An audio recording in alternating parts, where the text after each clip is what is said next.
Hello and welcome to St. Andrew Institute of Technology and Management, Gurgaon.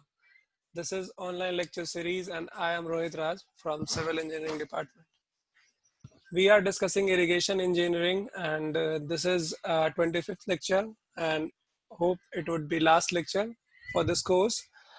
You can write me regarding any doubt. I will make a separate lecture for this. Okay, so let's start. Today we are going to study energy dissipators. What are these? Okay, before that we have seen uh, uh, the spillways. Okay, now let's start with energy dissipators. Okay, uh, before that we need to understand why do we require energy dissipators. That may also be said as silting basin. What are these? Basically, energy dissipators are required to reduce the extra head that is available in the flowing water, means excess the velocity that will they generate while flowing through the spillways. Suppose this is our spillway for an example. If it is here, you can see, or these are the spillways. So if water will flow along this, okay, so it will definitely have more velocity as it is flowing from high potential to low potential. So to uh, to remove that excess velocity that is due to the flow through high potential to lower potential, it will attain velocity, okay, that could harm the downstream side. Okay, so for that we require a special provision there, and that is energy dissipators, or you may call it as a silting basin. Okay, so let's start with that. We need to understand basics about energy dissipators. Okay, and where do we use that? Okay, also we will see the design guidelines for the energy dissipators. Now start with the energy dissipators. For a given discharge intensity over spillway, the depth y1 is equal to q1 by v1, where v1 is by the drop h1 being equal to root 2 gh. Suppose water is flowing from this region to this region. We all know that it will attain a velocity that is equal to root 2 gh. By simple mechanics, we knew this. Okay, that is if there is a reduction in potential energy, there will be an increase in kinetic energy, and that leads to this velocity. Okay, that is root 2 g h1. Okay, so dissipation of kinetic energy generated at the base of spillway is essential. We need to dissipate, we need to take care of that. Okay, that need to be taken care of, excess kinetic energy generated at the base of spillway. So for that we need energy dissipators. Okay, essential for bringing the flow into downstream river to the normal, almost pre-dam condition, is a sort of distance as possible. Means we need to take this flowing water at that speed as it was flowing here at the upstream side. Okay, so for that we also require to do this in a short distance as much as possible. Means we will reduce that speed for a minimum horizontal distance. Okay, so that that bed constructed to adjust to cope with this velocity do not require more, okay, more in horizontal length. Therefore we will design this energy dissipators so that it adjusts the velocity of flowing water at the base of the spillways, okay, as much as in at least distance as possible. Okay, least possible distance. Okay, so dissipation of kinetic energy generated at the base of spillway means here dissipation of that kinetic energy at the base of spillway is essential for bringing the flow into downstream river, means we will allow the water to flow in the downstream river to normal. Okay, means as it was flowing in this region, it should flow with the same velocity in this region also. Okay, so for that we need to bring this, okay, to that speed in least distance as possible, means we should be doing this for a least distance possible. Okay, this is necessarily not only to protect the riverbed and banks from the erosion. Okay, the reason is to protect riverbed and banks from erosion, but also to ensure the dam itself, adjoining structures like powerhouse, canal, etc., not undermined by the high velocity. Means it can affect the riverbed and banks as it can erode them. Okay, but also it can affect the dam concerned structures, means structures or related with the dam like powerhouse, canal. Okay, they may get affected with the high flowing velocity. Okay, so that's why we need to adjust this velocity. Now we'll classify energy dissipators on the basis of hydraulic actions, that is turbulence, internal frictions. Okay, hydraulic jump, silting basin, roller buckets, impact, and pool diffusion. Okay, these are on the basis of actions, means what steps they are using to reduce the velocity of water. So examples are when we are using turbulence, then it is a different energy dissipator. Another method is internal friction method. Then we have hydraulic jump that we are using frequently in our constructions. Okay. Another is buckets. Okay. So these are on the basis of hydraulic actions that we use for the energy dissipations.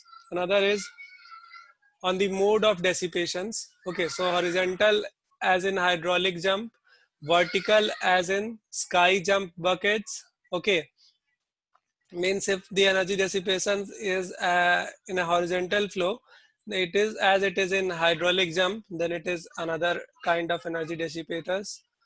Or if it is vertical as in case of sky jump buckets or free jets. Okay, so it is different. The vertical dissipations may be in the downward direction as with free jets and plunge pools, and in upward direction with roller buckets. So we have vertical dissipators like free jets, okay, or plunge pools, or and another kind is roller bucket. But in free jet and plunge pools, energy dissipated while flowing downwards, while another is that is roller bucket. Energy dissipation occurs when water is flowing in upward direction.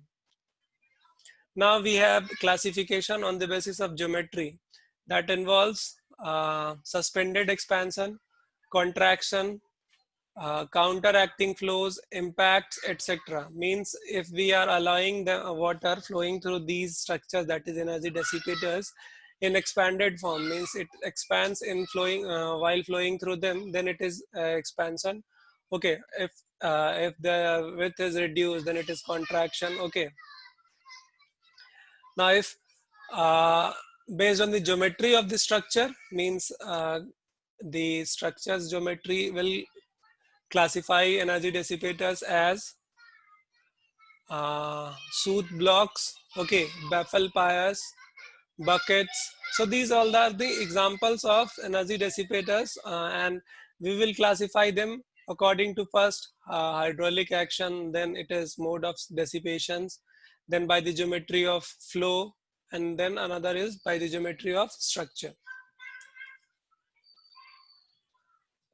ये इस lecture में हम लोग energy dissipators के बारे में पढ़ना शुरू कर रहे हैं. अब एनर्जी डेसिपेटर्स बेसिकली हमें इसलिए इसकी ज़रूरत पड़ती है क्योंकि जब भी स्पिलवेज के थ्रू वाटर फ्लो करती है, तब वो हाई पोटेंशियल से लो पोटेंशियल की तरफ जाती है. और जब भी वाटर हाई पोटेंशियल से लो पोटेंशियल की तरफ जाएगी, तो उसके पास एक काइनेटिक एनर्जी एक्स्ट्रा जनरेट होगी, जो कि डाउनस्ट्रीम साइड पे हार्मफुल हो सकती है, या तो वो डाउनस्ट्रीम साइड के बेड्स को इरोड कर देगी, या फिर वहाँ पे जो डैम के आसपास के जो स्ट्रक्चर होते हैं जैसे कि कैनाल्स या फिर लाइट हाउस, इस तरह के कोई भी स्ट्रक्चर्स जो है वहाँ पे, उनको वो अफेक्ट कर सकती है।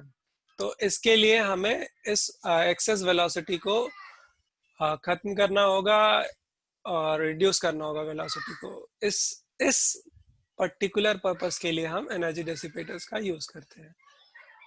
अब हम लोग एनर्जी डेसिपेटर्स के बारे में पढ़ ले। डेसिपेशन ऑफ काइनेटिक एनर्जी, मतलब हम जब काइनेटिक एनर्जी को नहीं, काइनेटिक एनर्जी खत्म करना हमारे लिए जरूरी हो जाएगा तब जब वाटर यहाँ से यहाँ फ्लो करेगी। और यहाँ पे इसमें हमने पढ़ रखा है कि जब भी एक हाइट एच से वाटर नीचे गिरती है तो उसकी वेलोसिटी कितनी हो जाएगी, √2gh हो जाएगी। सिंपल मैकेनिक्स में हम लोगों ने पढ़ रखा है।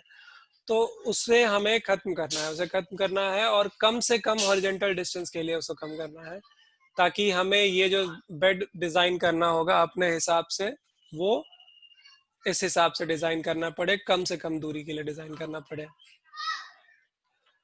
अच्छा, इसमें इसने ये भी हमें बताया कि ये रिवर बेड या बैंक जो भी हो उसको इरोड करने से तो बचाता ही है, और साथ ही साथ हमारे जो पावर हाउस है, कैनाल है, इन सब चीजों को भी अफेक्ट नहीं करेगा, ये भी अश्योर करता है। मतलब अगर ज्यादा तेजी से वेलोसिटी, ज्यादा तेजी से फ्लो करेगा वाटर तो हो सकता है कैनाल को भी डैमेज कर दे, पावर हाउस को भी डैमेज कर दे। इसके बाद हम लोगों ने एनर्जी डेसिपेटर का क्लासिफिकेशन पढ़ा, जिसमें हम लोग 4 क्लासिफिकेशन पढ़ते हैं, 4 चीज़ों के ऊपर में हम लोग क्लासिफिकेशन करते हैं। जैसे कि एक पहला है हमारा हाइड्रोलिक एक्शन, क्या हो रहा है उस पर, किस तरह से हम लोग उस पर एनर्जी डेसिपेट करने का जो स्ट्रक्चर है वो कैसे काम कर रहा है।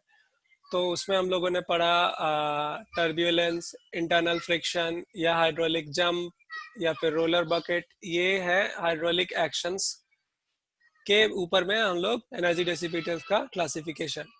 उसके बाद हमारा है मोड, मतलब वाटर अगर नीचे गिर रही है तब, सॉरी, अगर हॉरिजेंटल हो रहा है तब, या फिर वर्टिकल हो रहा है तब। अब वर्टिकल में भी 2 तरीके का हमें पढ़ना है, एक जब डाउनवर्ड आ रहा है तब, और एक अपवर्ड जा रहा है तब। हॉरिजेंटल अगर ऐसे नॉर्मली आगे बढ़ रहा है वाटर और उसकी एनर्जी खत्म की जा रही है एनर्जी डेसिपेटर से, तो इसका एग्जांपल है आपका हाइड्रोलिक जंप। लेकिन वर्टिकल के एग्जांपल्स आपको जानने होंगे, फ्री जेट्स, प्लंज पूल्स, ये जब नीचे गिरता है पानी तब ये एनर्जी डिसिपेट करते हैं, मतलब वेलोसिटी रिड्यूस करते हैं। और दूसरा एग्जांपल है हमारे पास रोलर बकेट्स, जो कि अपवर्ड जब पानी जाता है तब ये एनर्जी डिसिपेट करता है। इसके बाद है हमारा फ्लो की ज्योमेट्री, मतलब जो वाटर फ्लो कर रहा है वो कभी कम रीजन में फ्लो करेगा, कभी ज्यादा रीजन में फ्लो करेगा, कभी उसमें एक्सपेंशन होगा, कभी कॉन्ट्रैक्शन होगा। इसके हिसाब से भी क्लासिफाई करते हैं हम। फिर चौथा है हमारा ज्योमेट्री, स्ट्रक्चर की ज्योमेट्री के ऊपर में। तो स्ट्रक्चर की ज्योमेट्री कैसी अफेक्ट कर सकती है, एग्जांपल है हमारे पास सूद ब्लॉक्स, ठीक है, या फिर बकेट्स। ये अलग अलग तरह के हमें एनर्जी डेसिपेटर्स जानने थे। Now we will see principal type of energy dissipators that are, first one is hydraulic jump, and this is the most important energy dissipators that we are using these days, that is hydraulic jump silting basin. Okay, another is free jet or trajectory buckets, third one is roller buckets, fourth is dissipation by spatial hydraulic jump. Okay, and last is impact type of energy dissipators. Okay, means we will apply some uh, obstruction in the way of water that will reduce the energy with the impact effect.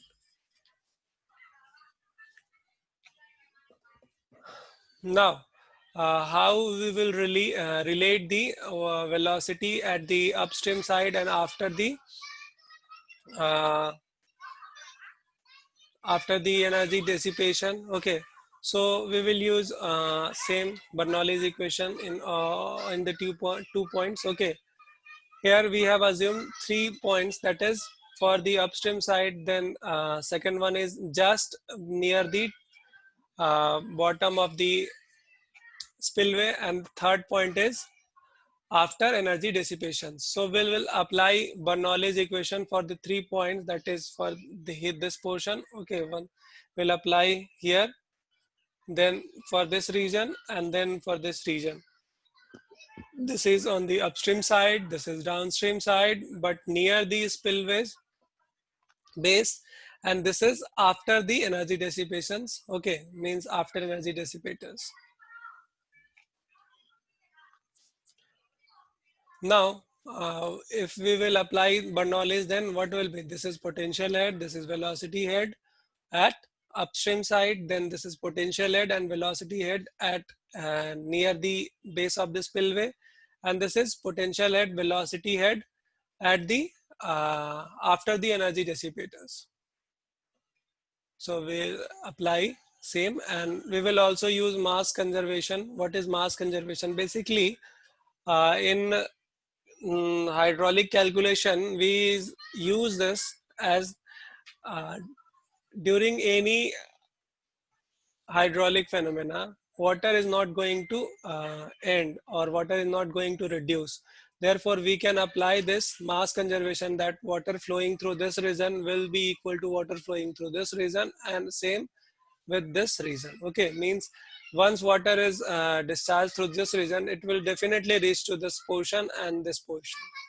Okay, although there may be few losses that is due to evaporation or anything. Okay, that may be due to generation of heat, but we will assume that total quantity is flowing, okay, for our calculations.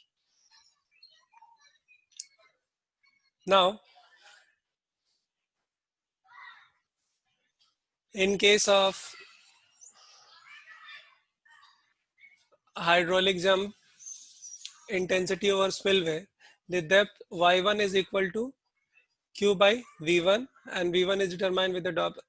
This one already told you guys. Okay, so v1 is determined using this relation, that is root 2 gh raised to the power 0.5. Okay, so we'll be using this relation frequently.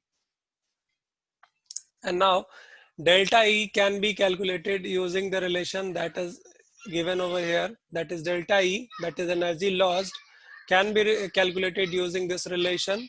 Okay, as we all know that during this region, okay, means while water is flowing through this region, there will be some loss of energy. So we need to calculate that loss of energy by subtracting this from this. Okay, so we are doing this only. Okay, here this is energy, and we will subtract this point. Okay, so this will be your energy dissipation.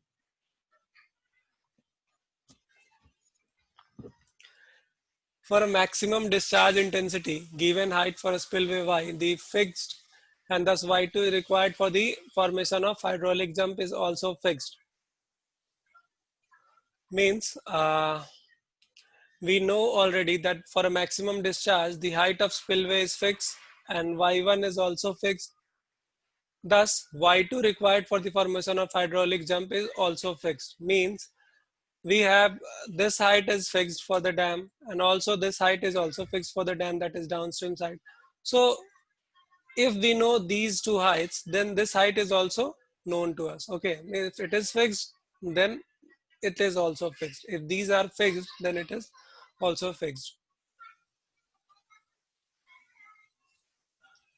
But the availability of a depth equal to y2 in the channel on the downstream side cannot be guaranteed, as it depends upon the tailwater level, which depends upon the hydraulic dimensions and slope of the river channel at the downstream. Means uh, depth available equal to y2 in the channel, means y2 depth in the channel and the downstream side is not guaranteed, as it depends upon the hydraulic dimensions and the slope of the river channel. Means this is, it depends upon the hydraulic dimensions and slope of the river. Means it will maintain, y2 will maintain throughout the channel. This is not guaranteed. The problem should therefore be analyzed before any solution can be provided by plotting these curves. Okay, means we need to plot tailwater curve, jump height curve. Okay, a curve plotted on the same graph between q and y2. So these are the curve. okay, for energy dissipation, that is for ideal condition depth and q, that is discharge per unit area, okay, sorry, discharge per unit width.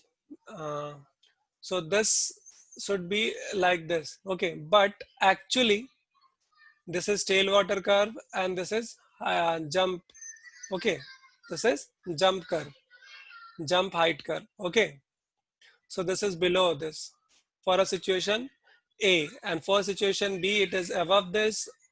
For situation C it is intersecting, earlier it is more and then it is less, and for situation D it is less earlier and it is more in final condition.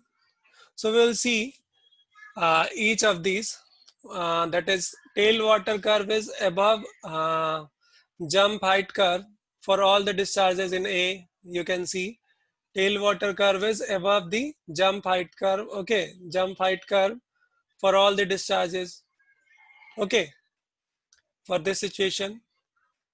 And in second case tailwater is just below. So for this what we will do, that is horizontal apron we will provide, okay, and for this we will provide flip bucket.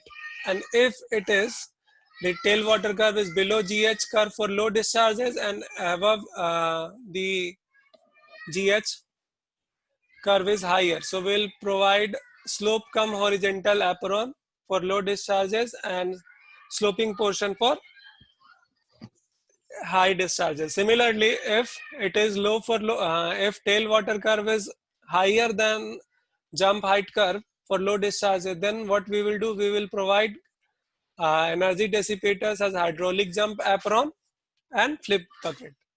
So you need not to remember this, but you just try to remember this plot, that when there might be certain possibilities of that tailwater curve can be above the jump height curve and tailwater curve can be below the jump height curve, okay. This is your jump height, that is y2, okay, and tailwater curve, that is graph between q and tailwater depth, that is tailwater depth is y1. So q and y1 and q and y2, these are the graphs of one is tailwater curve, that is q versus y1, another is jump height curve, that is q versus y2, okay, q versus y1, q versus y2. So if we will plot q versus y1, then for this situation tailwater is above the jump height curve, that is y2, okay, y2 is less for every discharge, and here y2 is more. Similarly, here y2 is more, sorry, y2 is, yes, y2 is more for low discharges, but for higher discharges it is less. Similarly for this also, okay, you can understand this now.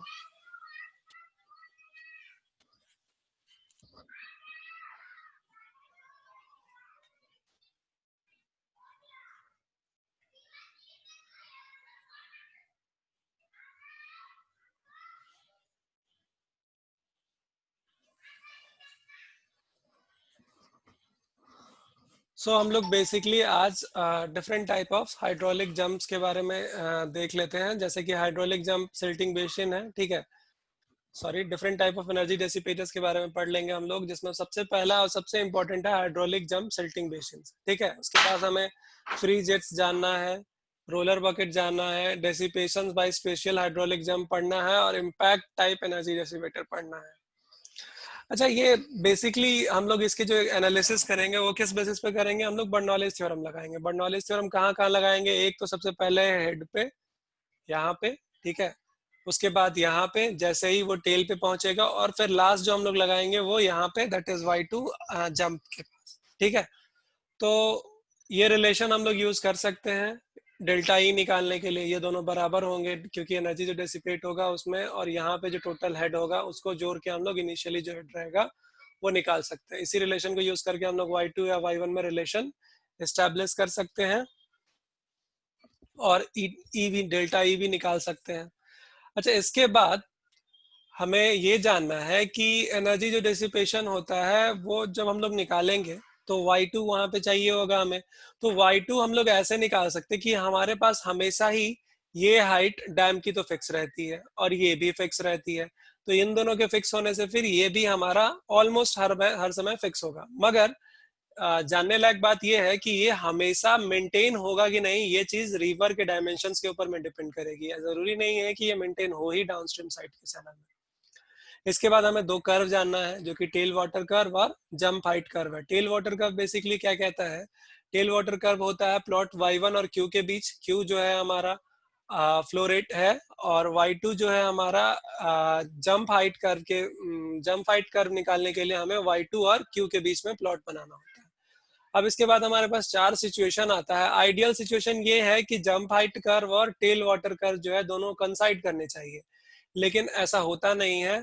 जैसे जैसे discharge होता बढ़ता है और घटता है वो change होते रहते हैं। पहले केस में है कि टेल वाटर कर्व जो होगा वो हमेशा ही ऊपर होगा जंप हाइट कर्व से, यानी कि y1 जो होगा हमेशा ही ऊपर रहेगा y2 वाले कर्व से। तो इस तरह से चार सिचुएशन आएंगे जिसमें एक बार जंप हाइट नीचे होगा, एक बार जंप हाइट ऊपर होगा, एक बार जंप हाइट लो डिस्चार्ज के लिए ऊपर होगा और टेल वाटर कर्व फिर हाई डिस्चार्ज के लिए ऊपर होगा। सिमिलरली इसमें टेल वाटर कर्व जो है लो डिस्चार्ज के लिए ज्यादा है और जंप हाइट जो है हाई डिस्चार्ज के लिए ज्यादा है।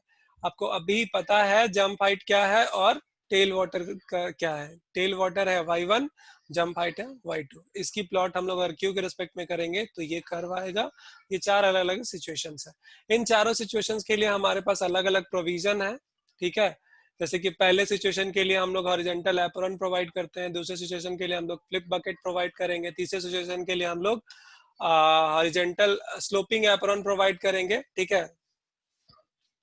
और चौथे के लिए हम लोग एनर्जी डेसिपेटर्स को हाइड्रोलिक जंप के साथ कंबाइन, मतलब हाइड्रोलिक जंप जो सेटअप है उसको फ्लिप बकेट के साथ कंबाइन करा कर यूज करेंगे।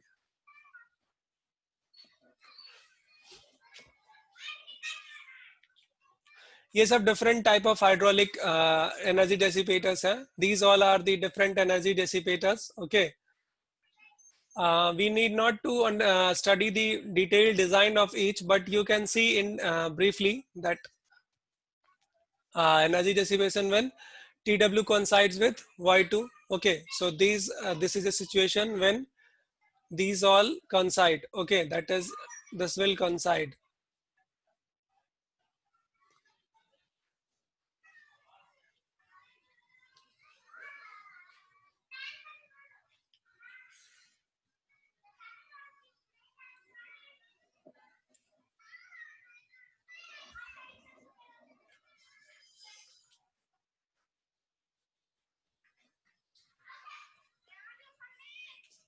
Now we will see how we will establish a relation in hydraulic jump energy and all. Okay.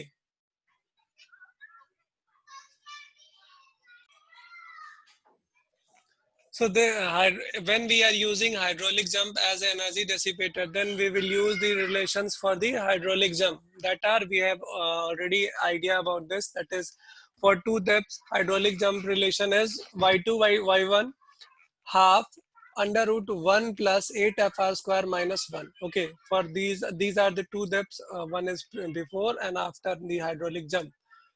Now we need to calculate f, that is Frod's number. We can calculate this by using the relation v divided by root gy. Okay, this is our Frod's number. We can calculate this by v divided by root gy. And once we are known with these two values, that is y1, y2 and f, then we can calculate the delta E, that is y2 minus y1 divided by 4 y1, y2. This much energy is reduced during hydraulic jump. Okay, so if we are concerned about the calculation of delta E, then we can use the hydraulic jump relation, that is delta E is equals to y2 minus y1 divided by 4 y1 y2. हम लोग hydraulic jump use करते हैं अगर energy dissipators के लिए, तो हम लोग उसमें हाइड्रोलिक जंप की रिलेशन यूज करेंगे। तो हाइड्रोलिक जंप की रिलेशन क्या है? y2 और y1। y1 जो है इनिशियल वेलोसिटी और y2 जो है जंप के बाद की वेलोसिटी, सॉरी डेप्थ। y1 जो है इनिशियल डेप्थ और y2 जो है जंप के बाद की डेप्थ होगी अगर, तो उसे हम लोग इस रिलेशन से निकाल सकते हैं, that is half into under root 1 plus 8 f1 square minus 1। और f कैसे निकाल सकते हैं? f का रिलेशन जो है हमारा v divided by root G Y, ये एक फ्रॉड नंबर का रिलेशन है, ठीक है, फ्रॉड नंबर है हमारा। तो इस फ्रॉड नंबर का कैलकुलेशन हम लोग यहाँ से कर लेंगे। उसके बाद इस रिलेशन में अगर हम लोग पुट करते हैं इसको, तो हम लोग को दोनों डेप्थ्स निकल जाएंगे अगर कोई एक पता है हमें तो। इसके बाद हम लोग डेल्टा ई निकाल लेंगे। डेल्टा ई कैसे निकालेंगे? y2 divided by y2 minus y1 divided by 4y1। इस तरीके से हमारा टोटल कैलकुलेशन हो जाएगा। इसके बाद ब्रीफली हम लोग सिल्टिंग बेसिन के बारे में देखेंगे। Will see silting basin in brief. That is, in general silting basin may be defined as a structure which energy dissipation action is confirmed, means there is energy dissipation for that confirm. The phenomena of hydraulic jump is basically used for dissipating this energy, that is hydraulic jump type silting basin. The auxiliary device, we use additional measures for controlling jump. We will use some auxiliary devices for controlling the jump. Silting basins are placed at the end of dam spillways. Silting basin will be placing at the end of dam spillways. Okay. Now silting basins come in a variety of type that can be contain a straight drop to a lower elevation. Okay. So we'll see different type of silting basins that are Sooth, Baffle and End. Okay. So these are different type of silting basin. Okay. This is your silting basin. Basically, you need to just have a theoretical idea about silting basin, what silting basin does. Basically, silting basin provides confirmation of energy dissipations, and we will be using method of energy dissipation as hydraulic jump. And there are certain auxiliary devices for the control of hydraulic jump, and silting basins are provided at the end of jam. Okay, these all are the theoretical points about silting basin. Then we have classification of silting basin, maybe as Sooth, Baffle and end silting basin. So this is all about energy dissipators. We have seen in our lecture what is basic structures of energy dissipators. Then we have seen uh, hydraulic jump energy dissipations. Then we have briefly seen the silting basin. Okay, हम लोगों ने silting basin के बारे में क्या पढ़ा कि ये सिल्टिंग बेसिन जो होगा वो एनर्जी डेसिपेशन कंफर्म कराता है. इसमें हम लोग हाइड्रोलिक जंप ही यूज करते हैं एनर्जी डेसिपेशन के लिए.